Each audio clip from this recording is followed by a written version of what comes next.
Katolícka univerzita prehrala súdny spor s kontrolórkou, ktorú prepustila pre nadbytočnosť. Okresný súd v Ružomberku považuje výpoveď za neplatnú. Skončenie pracovného pomeru vyvolalo rozruch, lebo kontrolórka odhalila na univerzite viaceré závažné pochybenia.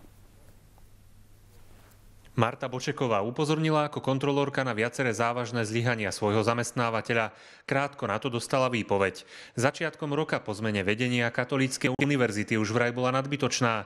S tým ale nesúhlasila a súd jej dal za pravdu. Súd vydal čiastočný rozsudok, ktorým určil, že výpoveď z pracovného pomeru daná navrhovateľke zo strany Katolíckej univerzity je neplatná. Univerzita nepostupovala v súlade so zákonníkom práce pri rozviazaní pracovného pomeru so mňou, čo je pre mňa dosť takým zadozučinením, že súd sa takto rozhodol. Katolícka univerzita rešpektuje rozhodnutie súdu a bude postupovať v zmysle legislatívy. Univerzita čelí viacerým škandálom. Vyplácala vysoké odmeny niektorým zamestnancom. Do čiernej kasy pedagogickej fakulty natieklo takmer 300 000 eur a za pol roka sa dali v inštitúcii získať doktorandské tituly. Pochybenie zariadenia po vyše roku priznali aj biskupy. V období rokov 2010-2013 došlo vo vedení Katolíckej univerzity, pedagogickej fakulty a filozofickej fakulty k závažným manažerským zlyhaniam, neefektívnemu hospodáreniu